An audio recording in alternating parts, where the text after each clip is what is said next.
বন্ধুর বাড়ি পৌঁছানোর আগেই নামল ঝড়ঝরিয়ে বৃষ্টি। কাক ভেজা হয়ে ওদের বাড়ির সামনে এসে দেখি ওর বাইকটা নেই। তার মানে শয়তানটা চলে গেছে আমাকে না নিয়েই। এও রাগ হলো যে বলার নয়।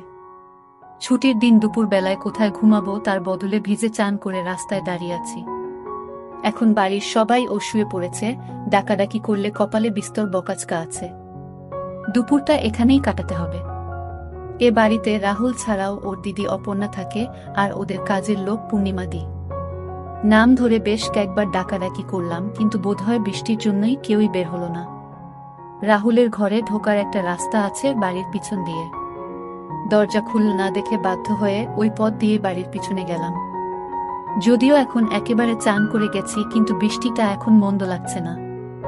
রাহুলদের পিছনের দিকের বারান্দার ছাতটা টিনের, তার উপর বড় বড় বৃষ্টির ফোঁটা পড়ে একটা অদ্ভুত সুন্দর শব্দ হচ্ছে। সরু গলি পেরিয়ে কলঘরের পাশে এসেও ডাকলাম, কেউ সাড়া দিল না। উঠোনটা পেরিয়ে বারান্দায় উঠেই যা দেখলাম তাতে চক্ষু চড়ক গাছ হয়ে গেল। অপর্ণাদি কলঘরে বসে কাপড় কাচছে। বৃষ্টি আর কলের জলের শব্দে বোধহয় আমার গলা শুনতে পায়নি। একটা সুতোও নেই, জুড়ে বিন্দু বিন্দু জলের ফোঁটা। ভেজা চুল ছড়িয়ে আছে পিঠময়। কয়েক মুহূর্তের দেখা, কিন্তু তাতেও লাল সুতোর মাদুলি আর পায়ের কালো চুলের রাশি আমার চোখ এড়াল না। হঠাৎই অপর্ণাদির চোখ পড়ল আমার উপর। বিটু, কি করছিস এখানে? লাফিয়ে উঠে আড়ালে চলে গেল অপর্ণাদি। আমি চোখ নামিয়ে নিলাম। আমি এখনই এসেছি। আমি অনেকবার ডাকলাম, কেউ সাড়া দিল না, তাই গলা কাঁপছে আমার। ওখানে দাঁড়িয়ে আছিস কেন? ভিতরে চলে যা। আমি পুরো ভিজে গেছি অপুদি। তাতে কি? জামা প্যান্টটা ওখানে ছেড়ে ভিতরে যা। ঘরে তোয়ালে আছে, নিয়ে নে। ভয় নেই, ভিতরে কেউ নেই। একটা কথা ছিল। কি? আমি একবার ভিতরে আসব। সারা গায়ে ধুলো লেগে আছে। আয়। কিছুক্ষণ চুপ করে অপর্ণাদি বলল। আমি আস্তে আস্তে কলঘরে ঢুকলাম মাথা নিচু করে। চৌবাচ্চা থেকে জল নিয়ে ঝাপটা মারলাম মুখে। তারপর ঘুরে বেরিয়ে আসার মুখে অপর্ণাদির গলা শুনলাম। ও কি হলো? ভালো করে ধুয়ে নে গা হাত পা। এখানেই ছেড়ে রাখো, আমি ধুয়ে দিচ্ছি। এবার যেন অজান্তেই তাকিয়ে ফেললাম অপুদির দিকে। একটা ভেজা আগেকার ঢাকা, তাতে ঢেকেছে বটে, কিন্তু আকর্ষণ বেড়ে গেছে কয়েক গুণ। ভেজার কারণে আরও স্পষ্ট হয়ে উঠেছে। কি হলো? তাড়াতাড়ি কর বিল্টু। কতক্ষণ এভাবে দাঁড়িয়ে থাকব? আমি মাথা নিচু করে শার্ট আর গেঞ্জি খুলে মেঝেতে রেখে বেরিয়ে আসতে যাব, এমন সময় আবার অপুদি বলে উঠল, ছেড়ে রেখে বেরিয়ে যা। আমি পিছন ফিরে আছি। অপুদি সত্যি পিছন ফিরল কিনা তা দেখার আর সাহস হল না। কোনো রকমে তা থেকে নামানোর সময় আর এক বিপত্তি ঘটল। বৃষ্টিতে গায়ের সঙ্গে আটকে থাকা নেমে গেল। তাড়াতাড়ি সেটা তলার আগেই পিছনে খিলখিলিয়ে উঠল অপুদি। বেশ বুঝলাম তার সততা। শোধ তুললে? আচমকাই মুখ ফসকে বেরিয়ে গেল কথাটা। বেশ করেছি, যা পালা। অপর্ণাদির গলার স্বরে একটা মজার আভাস পেলাম। ভয় আর শিরশিরানিটা একটু কাটল। নিজেই নিজেকে প্রশ্ন করলাম, তাহলে কি অপর্ণাদি ইচ্ছা করেই এখানে ঢুকতে দিল আমাকে? এক পায়ে ভর দিয়ে জিজ্ঞাসা করলাম, জেঠু জেঠিমা নেই? না, পুরানো বাড়িতে গেছে। পূর্ণিমাদি? সকলের খোঁজ করছিস কেন? এমনি। অনেকক্ষণ ধরে ডাকছিলাম, কেউ বেরো না তো, তাই তো তুই সিনেমা দেখার সুযোগ পেলি ফ্রিতে। তা বটে, তবে শুধু ট্রেলার। এরকম সিনেমার জন্য আমি ব্ল্যাকে টিকিট কাটতেও রাজি। আমার সাহস বাড়ছে ক্রমশ। পাকামি করিস না, যা ভাগ।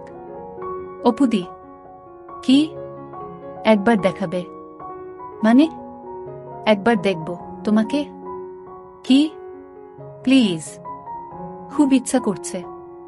বেরো এখনই প্লিজ দিদি, এরকম সুযোগ আর পাব না। দেখাচ্ছি মজা। এক ধাক্কায় আমাকে বের করে কলঘরের দরজা বন্ধ করে দিল অপুদি। আমি হতাশ হয়ে ঘরে এলাম। রাহুলের ঘর থেকে একটা তোয়ালে নিয়ে রাখলাম। রাহুলের ঘরের বারান্দা থেকে নিচেটা দেখা যায়। এখানে বসে বেশ কয়েকবার আড়াল থেকে আমরা পূর্ণিমাদির পানি বের করা দেখেছি। বারান্দায় সরে এসে নিচের দিকে তাকিয়ে রইলাম। মিনিট 10 পরেই স্নান সেরে বেরোলো অপর্ণাদি।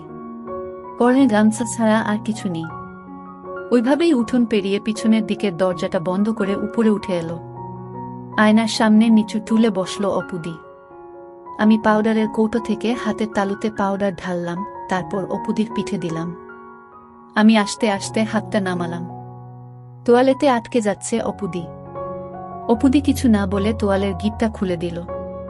তারপর আমাকে ঠেলে সরিয়ে উঠে দাঁড়াতেই তোয়ালেটা শুকনো পাতার মতো খসে পড়ল। দেখবি বলছিলি না? দেখ। কি দেখবি? হায়, সত্যিই কি দেখো বুঝে উঠতে পারছিলাম না। এত কাছে একেবারে অপর্ণাদি। সব কেমন গুলিয়ে গেল, যেন নিজের গায়ে চিমটি কেটে দেখতে ইচ্ছা করছে স্বপ্ন দেখছি কিনা। চোখের সামনে একজন দেখাচ্ছে, ভেবে পাচ্ছিলাম না কি করব। থরথর করে কাঁপছে সারা শরীর। চোখ সবকিছু দেখতে চাইছে, কিন্তু কেন জানি না সাহস করে উঠতে পারছি না। কি হলো? দেখবি না? নরম গলায় বলল অপুদি। তাকা তাকা বলছি আমার দিকে। আস্তে আস্তে চোখ তুললাম। অপুদিকে ভীষণ লাগছে সেটা বলাই বাহুল্য। টানা টানা চোখ, জোড়া ভ্রু, সব মিলিয়ে অনেকটা দক্ষিণী সিনেমার নায়িকাদের মতো দেখাচ্ছে। ভেজা চুল ছড়িয়ে আছে চুলের মধ্যে, ঘাড়ে কাঁধে এখনো জলের ফোঁটা লেগে রয়েছে। অপুদির চোখে চোখ পড়তেই চোখ নামালাম নিচের দিকে। এবার আমি সরাসরি দেখতে পাচ্ছি। অপুদির গায়ের রঙের তুলনায় বেশ পরিষ্কার, তবে তা দক্ষিণী নায়িকাদের মতো বেশ বর্ণায়। যেন অনেকটা মাধ্যাকর্ষণকে উপেক্ষা করে আকর্ষণ করছে আমাকে। অপুদির গলা শুনে সম্বিত ফিরল। তাকালাম ওর মুখের দিকে। কি রে, বললি না তো? কেমন? খুব সুন্দর। একটু ধরব? পারমিশন নিচ্ছিস? যদি দাও। আমার মাথার চুল ধরে অপুদি বলল, ওরে বাদর, ধর, যা খুশি কর। বুঝিস না নাকি কিছু? আমি আর থাকতে না পেরে 2 হাতে দুটো ধরলাম। এ মনে হলো পিছলে বেরিয়ে গেল বুঝি। বসে বেশ জোরে চাপ দিয়ে ফেললাম। অপুদি বলে উঠল, আস্তে বিল্টু। সরি। অনেক সময় আছে, তাড়াহুড়ো করিস না। তাহলে তোর ও ভালো লাগবে না, আমার ও না। আমাকে বিছানার কাছে নিয়ে এলো অপুদি, তারপর একটানে আমার ততক্ষণে কলা গাছ। এবার বিছানায় শুয়ে পড়ে ও বলল, নে যা দেখবি দেখো। আমি এবার নিচে মনোনিবেশ করলাম। নিচ থেকে নেমে এসেছে হালকা চুলের রেখা। সেটাই নিচে নেমে বেশ ঘন জঙ্গল তৈরি করেছে। আমি হাত দিয়ে ওর মধ্যে বিলি কাটতে লাগলাম। অপর্ণাদি নড়ে উঠে শক্ত হয়ে গেল। মেঘলার জন্য ঘরে এল কম।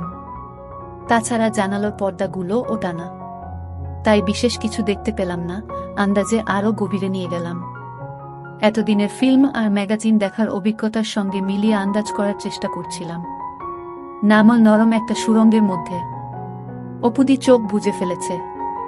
শ্বাস পড়ছে ঘন ঘন। বেশ বুঝছি ও খুব এনজয় করছে।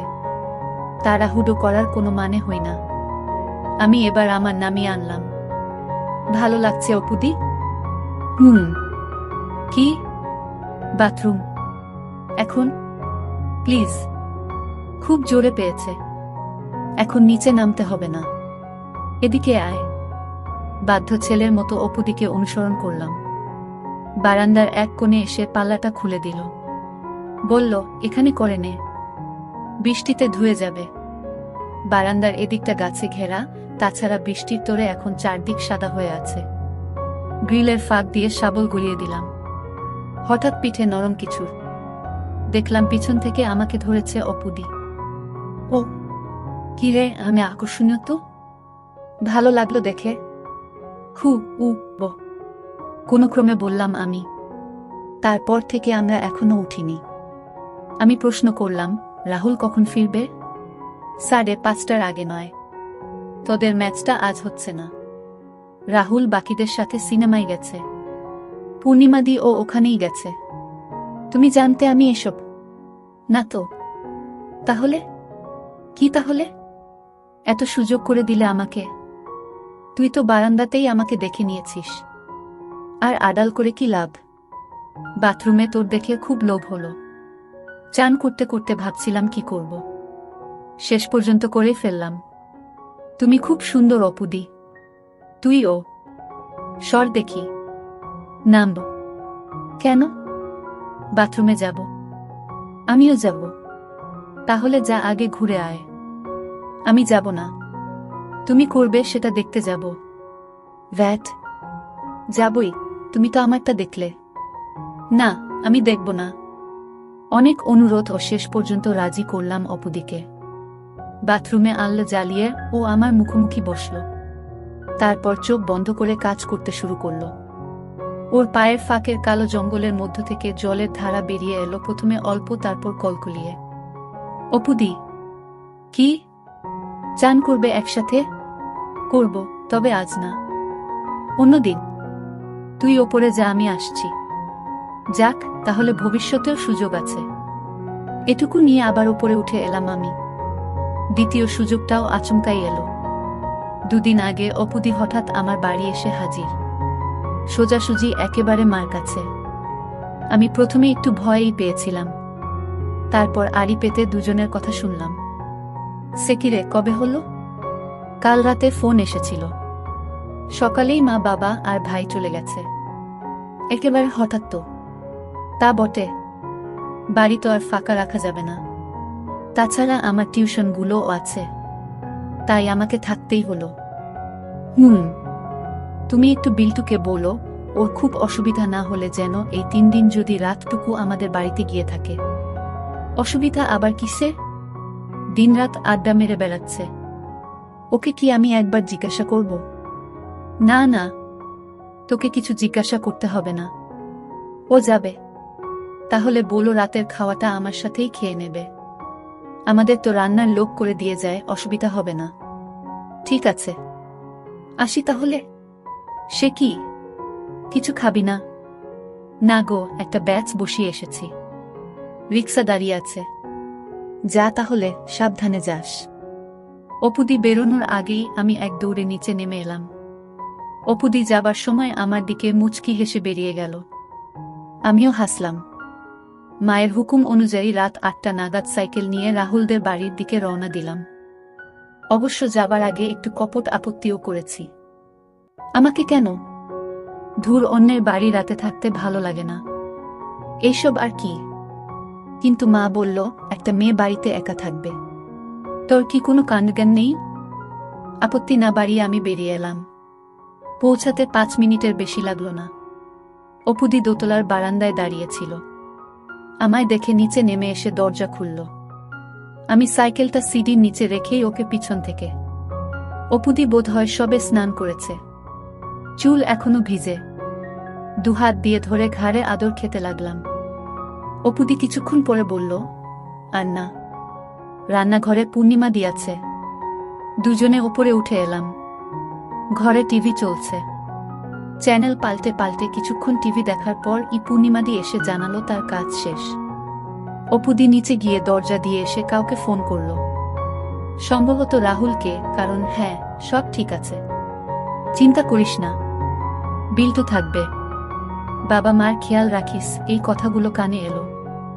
ফোন রেখে এ ঘরে এসে অপুদি জিজ্ঞাসা করল, কি রে, কিছু খাবি এখন? হ্যাঁ, তোমাকে।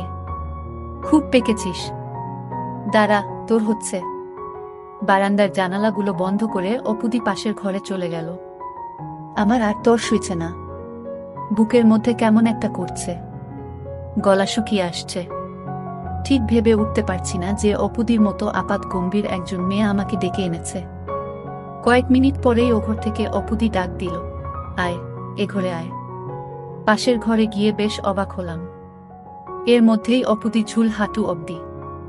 সারা ঘরে একটা হালকা ধূপের গন্ধ। অপুদি টিউব নিভিয়ে দিল। এই পরেই থাকবি নাকি? না, শর্টস আছে ভিতরে। এ ঘরেও একটা টিভি আছে, সেটাতে নির্বাক যুগের ছবির মতো শাহরুখ খানের কোনো সিনেমা চলছে। খেয়াল করলাম সবটা জানালা বন্ধ, পর্দা টানা। জামা প্যান্ট চেয়ার এর ওপর রেখে বিছানায় গিয়ে বসলাম। অপুদি টিভি বন্ধ করল। এখন শুধু ও ঘরে জ্বলে থাকা টিউবের আলো এ ঘরে আবছা ভাবে আসছে। অপুদি ফিসফিসিয়ে বলল, কি হলো? তখন তো সিডির তলাতেই শুরু করেছিলি, এখন চুপ কেন? ভাবছি। কি? দুটো কথা শুনি। 1 নম্বর, যা হচ্ছে সেটা সত্যি না স্বপ্ন।